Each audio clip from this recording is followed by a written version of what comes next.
Good day, students. You're welcome to today's mathematics class. As you know, my name is Yewande Demey, and I'm delighted to be in today's class. I hope you are too. Yes. All right, in the previous class, we talked about factorization of larger algebraic expressions. And I hope that you've done the assignment I gave you. Okay, quickly, let us look at the solution to that assignment together. You were asked to factorize question 1, d open bracket 3h plus k close bracket minus 4d squared. How do you do that? I believe that if you understood what we did in the previous lesson, you should be able to do that conveniently. I said in the previous lesson that you should pick each of those terms and break them down into their factors. After doing that, you look for the highest common factor. Once you've been able to get your highest common factor, you put that outside, and whatever you have left of the expression, you put them in another bracket. So for question 1, you discover that the highest common factor is d. You write d open bracket. What you have left of the first term is 3h plus k in brackets. Then minus what you have left of the second term is 4d, which is the answer to the first question. The second question says you should factorize open bracket 2u minus 3v close bracket, then open another bracket 3m minus 4n plus open bracket 2u minus 3v. How do you solve this problem? Break them down into their factors. Look for the highest common factor. And you observe here that the first term in that expression can be broken down into 2u minus 3v in brackets times 3m minus 4n in another bracket. And the second one, you only have 2u minus 3v in bracket. How do you do that? You should always remember that 1 is a factor of any number possible. So 1 is a factor of this algebraic expression. So we have it to be 1 times 2u minus 3v in brackets. So the highest common factor will then be 2u minus 3v in brackets. So finally, the highest common factor will be put outside or will be factored out. Then you write the remainder. So your answer will be 2u minus 3v in brackets. Then you open another bracket and write whatever you have left. So you have 3m minus 4n in bracket. You have that left from the first term plus what you have left of the second term, which is 1. That gives us the answer to question 2. I hope you got that. Very good. All right, we'll be looking at another interesting topic today, which is factorization of quadratic expression. Factorization of quadratic expression. You begin to wonder, what is quadratic expression? We'll soon talk about that. At the end of today's lesson, you should be able to identify what a quadratic expression is, because I'm going to explain shortly. At the end of today's lesson also, you should be able to expand quadratic expression, and finally, you should be able to factorize quadratic expression. Today, we'll limit it to 1 as a coefficient of x squared. Take note of that. We'll limit this class to factorization of quadratic expression with 1 as a coefficient of x squared. It's very interesting, and it's going to be like solving some puzzle. I know you're interested in that. So let's move on and see. So then, what is a quadratic expression? A quadratic expression is simply an expression in which the highest power of the unknown or unknown is 2. What do I mean? Or let me repeat that. A quadratic expression is an expression in which the highest power of the unknown or unknowns is 2. Let's look at some examples, and then I'm going to tell you briefly the difference between an expression and an equation, because you can hear me say expression, and I know that many of you must have been hearing quadratic equation, almighty formula, quadratic formula and all that. I will come to that shortly. So let's look at examples of quadratic expressions. If you have an expression such as x squared minus 4x minus 12. Another one, 16 minus a squared. Then another one, 3x squared plus 17xy plus 10y squared. From the definition, I said that a quadratic expression is that expression with the highest power of the unknown or unknowns to be 2. The first thing to do here is identify what is the unknown there, or what is the unknown here. For the first one, the unknown here is x. Power in mathematics, we know we can say it is in the index or indices. Now look at this. The highest power of x here is 2. This x here has the power of 1. But the highest power of x in this expression is 2. So that qualifies it to be called a quadratic expression. The second example, identify the unknown here. The unknown here is a. What is the highest power of a? The highest power of a here is what? 2. Since the highest power of a is 2, then that also qualifies to be called a quadratic expression. Let's look at the third example. 3x squared plus 17xy plus 10y squared. In this case, we have two unknowns. Can you mention them?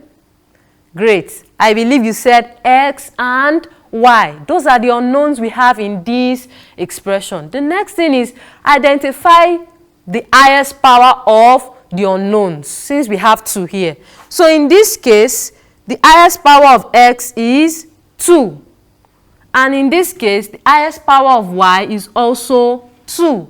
So this qualifies this expression to be called a quadratic expression. I believe you got that. A quadratic expression is any expression with the highest power of the unknown. It has the highest power of the unknown to be 2.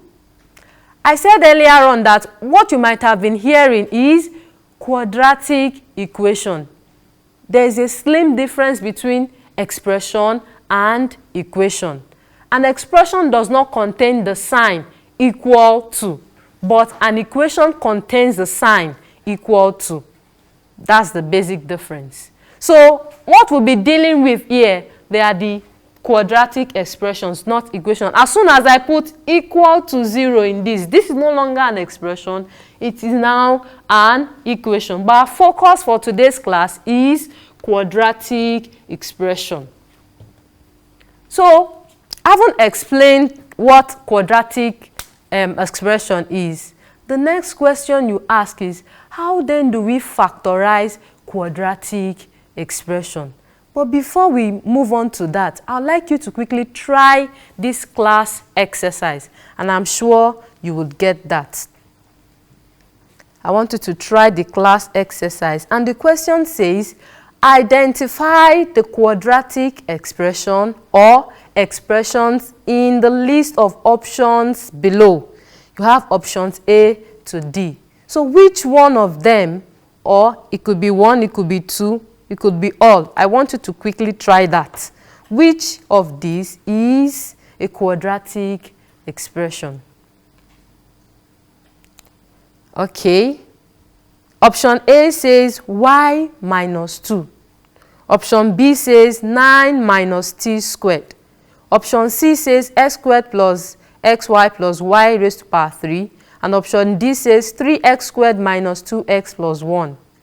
If you chose option B and option D, then you are absolutely correct. I want you to give yourself a beautiful round of applause.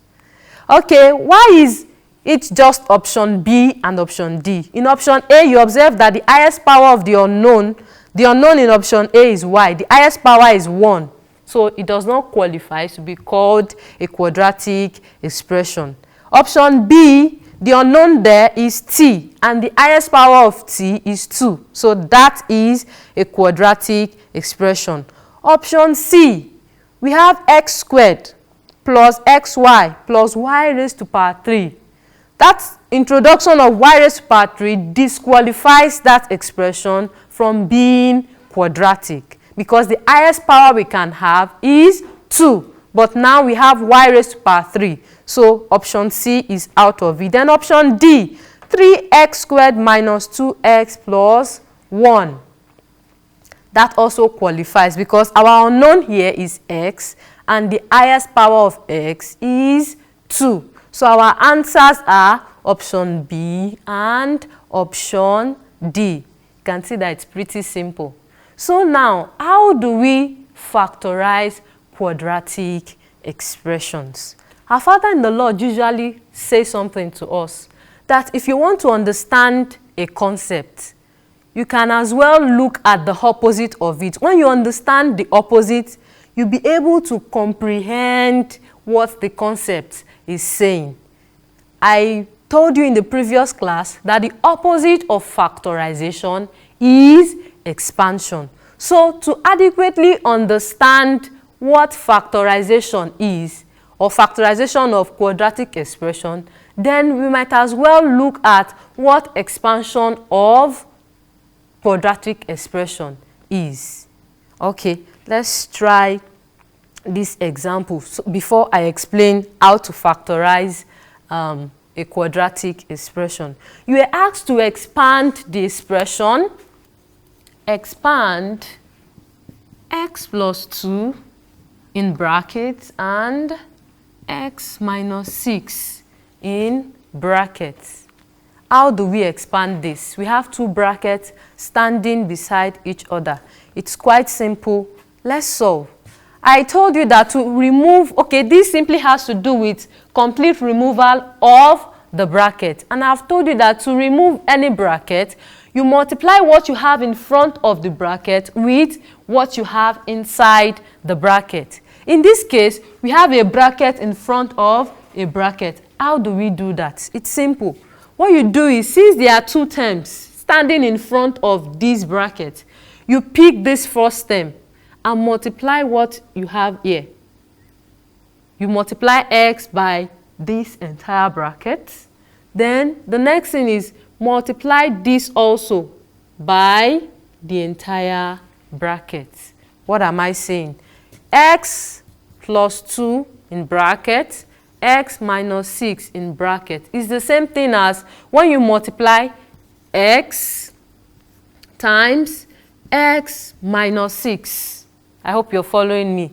Then plus 2 times x minus 6. Expansion has to do with removal of the bracket. So we still have bracket in this expression. What do we do next? The next thing is completely remove the bracket by multiplying what you have in front of the bracket with what is inside the bracket.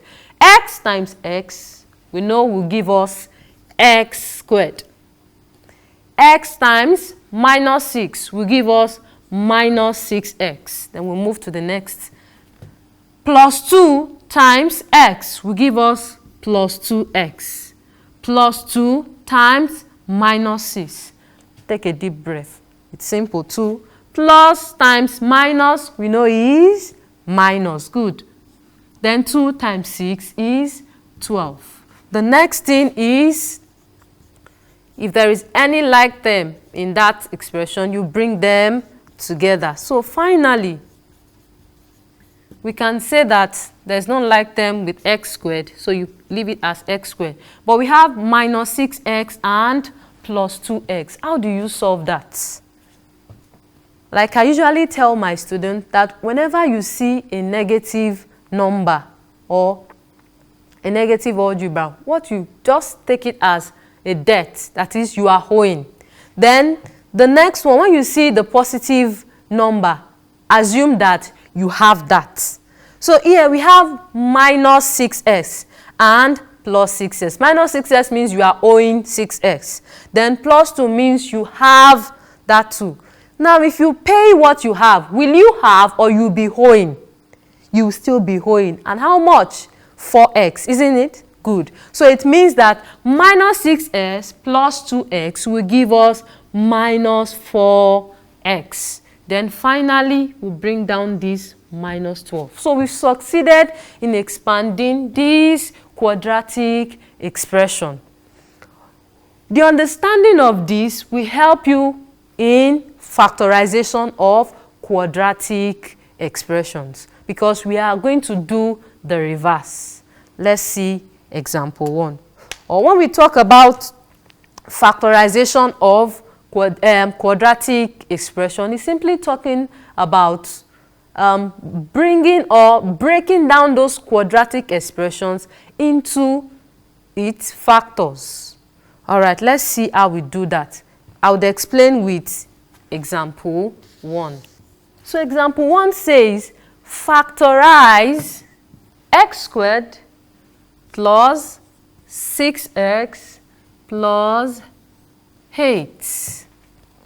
In this case, you can see that there's nothing to group.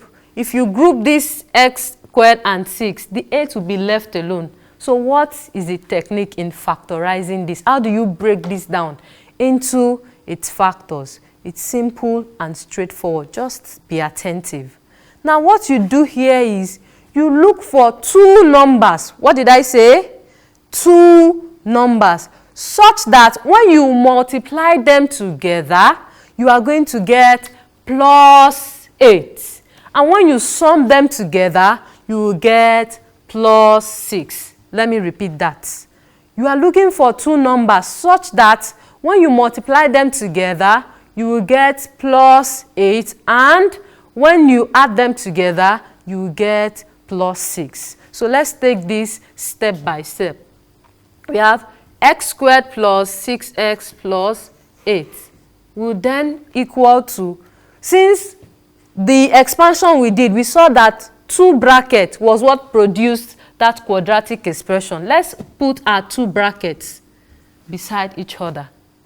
And x squared, what produced the x squared in the expansion we did was x as the first term in the bracket and x as the first term in the other bracket. So that when you multiply x times x, it will lead you back to x squared. Then the next thing is you now look for the factors or the numbers that when you multiply them together, you have plus 8. And when you sum them together, you are going to have plus 6.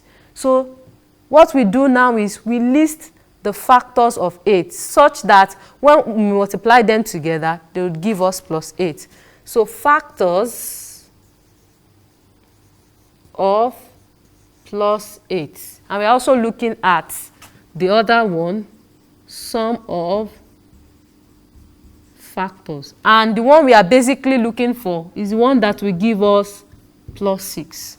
So can you mention factors, two numbers that are factors of 8 such that when I multiply them together, I'll have plus 8? I believe you said plus 2 and, okay, let's start with plus 1 and plus 8. If you multiply plus 1 times plus 8, we are going to get plus 8. And please, you should know that since this sign is positive, you know that the product of two numbers that will give you a positive sign, the sign must be the same. How do I mean? For example, we are multiplying plus 8 times plus 8 because we know plus times plus will give us plus. 1 times 8 will give us 8. If it were minus 2, you remember that minus times minus will also give us plus. So we can try minus 1 times minus 8. Minus times minus is plus. 1 times 1 is 8. So this is part of the factor we should consider. What other factor? 2 times 4. Good. So let's try plus 2 times plus 4. And the last one we could try is minus 2 times minus 4. So these are the factors of it, such that when we multiply them together, will give us plus 8. Now the next thing is, since all these meet the condition, but we are only looking for one, let's see the sum. If we have plus 1 plus 8, that will definitely give us plus 9. Great. Then the next one, we have minus 1 plus minus 8. You are owing 1 naira and owing another 8 naira. It means you'll be owing altogether 9. All right, so minus 1 plus minus 8 will give us minus 9. The next one, we have plus 2 and plus 4. Plus 2 and plus 4, we know will give us plus 6. And finally, minus 2 plus minus 4 will definitely give us minus 6. So I want you to look at this carefully and tell me which factor qualifies to be the solution, or the factor that will give us this. Which factor qualifies? So we know it's definitely this. This gives us plus 8 and this gives us plus 6. So how then do we factorize? It's simple and straightforward. Since you know your factor is plus 2 and plus 4, you simply bring them into the bracket, plus 2 and plus 4. So we could check this out by expanding to see if we are correct or not. Let's check this out to see if we are correct or not. We have x will be multiplied with what we have here entirely. X times x will give us x squared. X times 4 will give us plus 4x. 2 times x will give us plus 2x. And 2 times 4 will give us plus 8. So at the end of the day, if we bring this like term together, we have x squared plus 6x plus 8, which is our quadratic expression. You can see that it's pretty simple. Once you are able to identify the factors that qualifies, then you'll be able to solve this problem. On this note, we are going to call the class a day. But before then, I want to say something important to you that you should always remember. There is a saying that the biggest room in the universe is the room for improvement. Don't let a day pass you by without improving on yourself, and especially on your mathematics skill. The more you practice, the better you become.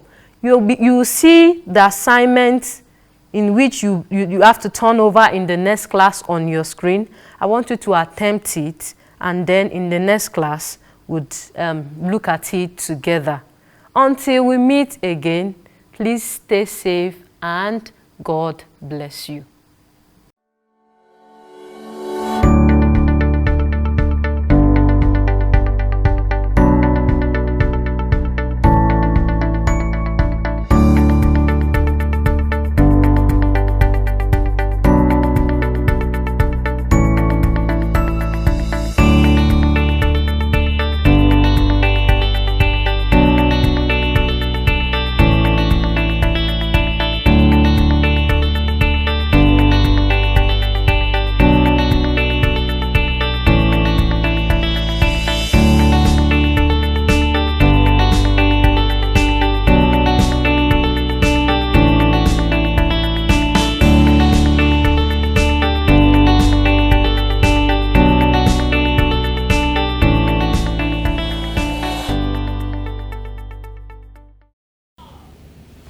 Hello students, welcome to English Studies class, and of course today we shall be looking at adjectives. But before I proceed in today's class, I am Oluwabumi Fakoya. Trust you are enjoying your holiday. I'm happy to have you in my class today. Now, remember last week when I taught you adjectives, I gave you an assignment, And I hope you have done your assignments. You can bring out your papers, your biros, and let's score our assignments by ourselves. The first question says, use the correct forms of the adjectives in the brackets in the following sentences. As you can see on your screen, we have the first sentence there. Lagos has the largest population in the world. Remember, largest. 2. Who scored the higher marks out of the two of you? Who scored the higher marks out of the two of you? Now, higher is being used there. Why? Because we are comparing scores of two people. 3. Today's weather is the mildest in 1 week. We are comparing today's weather with out of the 7 days of the week's weather that we have. 4. The least amount I can offer is 2,000 naira. The least amount I can offer is 2,000 naira. Least should be used. 5. Rattlesnake is the most dangerous of all snakes. Now, if you look at that, we are comparing rattlesnakes with some other snakes. So, we have used most dangerous there as the right answer. Then, the second one, write 10 examples of the two types of comparison of adjectives, that is, regular and irregular, that have not been mentioned in the previous, lesson. So, as you can see on your screen, you can see regular and irregular adjectives there, and the three comparisons of these adjectives. Then the last one, I told you to compose a song using regular and irregular comparison of adjectives. I hope you have done that. Okay, I'm looking forward to have more of those songs from you. So, we now proceed into today's lesson. Before we go deeply into today's lesson, I want you to try and flash your mind back on the previous lesson. Remember, we discussed proper adjectives. And of course, I told you that proper adjectives are derived from names of countries as well as continents. And we also discussed comparison of adjectives. And we discussed the two types of comparison that we have, that is the regular and the irregular comparisons. And of course, we discussed 3 degrees of comparison. Remember, positive, comparative, and are you also saying superlative? Fantastic. You are a great learner. So today, at the end of our lesson, you should be able to identify nouns used as adjectives in sentences, as well as arrange adjectives in their right order in sentences. So in today's lesson, we'll be looking at nouns used as adjectives, as well as how the proper arrangement of adjectives in sentences. The proper arrangement of adjectives in sentences. So we first look at nouns used as adjectives. We have several nouns used as adjectives. And of course, it is important that you note this when you come across words like this. Now, let's take, for example, we have tennis. The word tennis. Now, let's see this sentence as it is being used as adjective. I saw him throwing a tennis ball against the wall. I saw him throwing a tennis ball against the wall. Now, if you look at that sentence, you will see that tennis there is being used as an adjective qualifying ball. So, in other words, tennis qualifies the noun ball. Let's take another example. We have core. Now, can you use that word in a sentence using it as an adjective? Okay, let me give you my own. The car door has been removed. The car door has been removed. Now, in that sentence, car qualifies noun door. We take another example, phone. The man sells phone accessories. The man sells phone accessories. Now, if you look at that sentence, you see that phone qualifies what? Accessories. Good. We take another one, which is petroleum. Now, using that in a sentence, we have government has stopped selling petroleum products. Government has stopped selling petroleum products. Now, if you look at that sentence, what is the adjective there? We have petroleum qualifying what? Products. We also have history. Take, for example, in this sentence, the students welcomed the history teacher. The students welcomed the history teacher. Now, in that sentence, we have history qualifying the noun teacher. Take another example. We have flower. Now, in this sentence, the house has a flower garden. Now, flower there qualifies the noun garden. We also have dress. Take, for example, in this sentence, the dress code of the party is burgundy. Now, if you look at that sentence, you see that we have dress qualifying the noun coat. You can also cite more examples wherever you are, be it at home or outside or anywhere. And also use those examples to construct meaningful sentences. Because we have enormous examples. We have ticket office, we have race horse, we have open door, we have English teacher, we have high prices, and so on. You can cite more examples on that and ensure that you construct meaningful sentences with those examples. Now that takes us to order of adjectives. Now, as a student, we need to understand the proper order of adjective. It is very important for us to understand proper order of adjectives. Now, there is need for adjectives to follow a particular order when there are more than one in a sentence. So, you now ask yourself, why do we need to arrange our adjectives in the right order?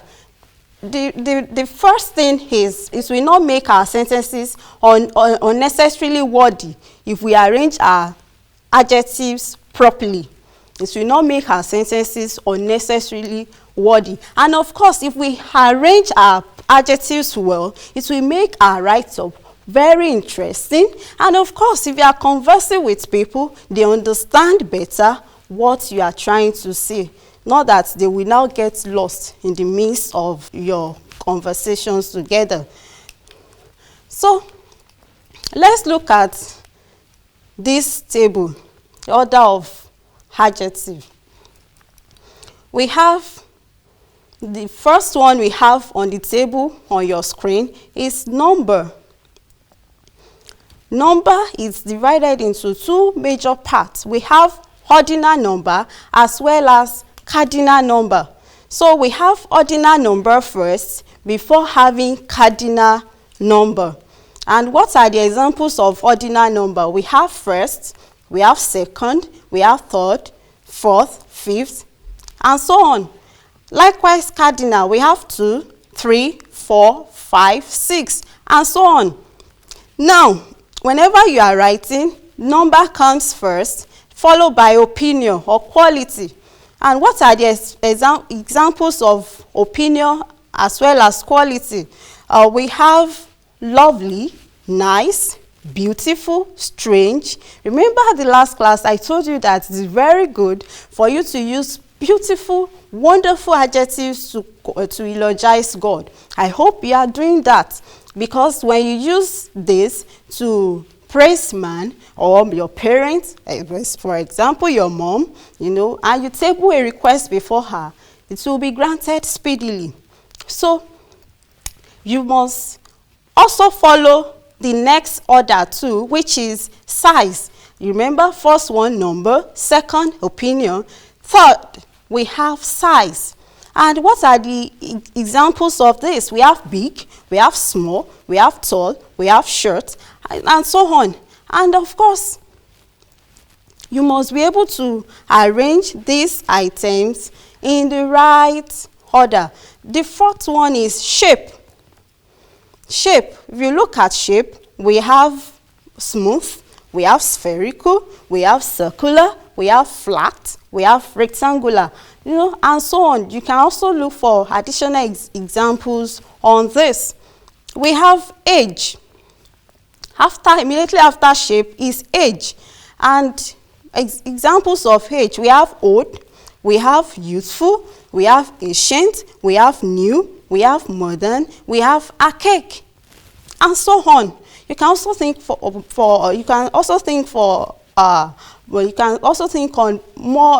think of more examples on this. And of course, we have color. That is, we have blue, red, burgundy, purple, lilac, and so on. And the seventh one must be origin. Remember, origin has to do with proper adjectives. We have Hausa, we have Japanese, we have American, we have Chinese, we have Italian, and so on. And the eighth one is material. We have metal, silk, wood, plastic, wool, iron, glass, and so on. Purpose. We also have examples like cleaning, cooking, hammering, mixing. Now, for purpose, you will learn more on this by the time you get to the senior section of your learning, because cleaning has to do with more of participial adjectives, and you learn more on that by the time you get to senior class. Now, let's look at this order of adjectives in the examples that I'm about to give you. If you look at your screen, you will see that we have the first sentence there. The first sentence that we have there is, it was made of a strange yellow metallic material. It was made of a strange yellow metallic material. Now, if you look at that sentence, you will see that we have opinion coming first, followed by color, followed by material. If you check the table, you will see that we have opinion first, before having color, and before having material. Let's take example 2, which is, I love that lovely old big green Japanese car parked at the back of the house. If you look at that sentence, you will see that we have opinion coming first, followed by age, followed by size, followed by color, followed by origin. You can see that these sentences, they make sense because we have used the right order of adjectives. Now, if you take sentence 3 now, we have the first 2 expensive perfumes will be given to our best customers. The first 2 expensive perfumes will be given to our best customers. If you look at this sentence structure very well, you will see that we have first, we have 2. And remember, while explaining the previous shown table, I told you that ordinal comes first before we have cardinal. So you must take note of this when you are arranging your adjectives. So we have first, which is ordinal, followed by 2, which is cardinal, and we also have expensive, which is opinion. Let's take One more example on that, we have Daddy prefers the succulent fresh wine apples. Now, if you look at that sentence, you will see that we have succulent as an adjective, we have fresh as an adjective, and we also have wine. And it has been arranged in the proper order. We have opinion coming first, we have age coming second, we have color as the last one there. Now, if you look at the sentence shown on your screen, you will see that this sentence, which is a lovely large round blue Spanish wooden mixing bowl, is too wordy. So we must not overload our sentences with too much of adjectives. You know, it will not make sense, and if you are conversing, the person you are conversing with may not be able to understand the message you are trying to pass across. In 2 minutes, can you quickly rearrange the adjectives in the following sentences? Miss Tola was one of the 2 first young graduates in my village. 2, I have just lost my Italian brown suede new shoes. 3, the man rode a black, big, beautiful Ethiopian horse in the parade. Now, as you can see, I'm sure you can see the correction shown on your screen. First, you can see the analysis of the sentences, the first sentence, the second, as well as the third. Now, that brings us to the end of today's lesson. I believe now you can identify nouns used as adjectives in sentences, and also you can also arrange adjectives in their right order in sentences. So ensure that you practice more so as to be able to adjust yourself if you have not been writing adjectives in their right order before, so that you can write meaningful sentences, and of course converse well, not necessarily using too much of adjectives, so that whoever you are conversing with will understand better what you are trying to say. So you can take down the assignment shown on your screen, and of course I've helped you by giving you the table of order of adjectives. If you can see, we have number first, followed by opinion, size, shape, age, color, origin, material, purpose. So you can use this table to attempt the assignment shown on your screen. And of course, the second one is write 3 sentences using nouns as adjectives. So till we meet next class, keep practicing, keep using adjectives in their right order, and of course, stay safe.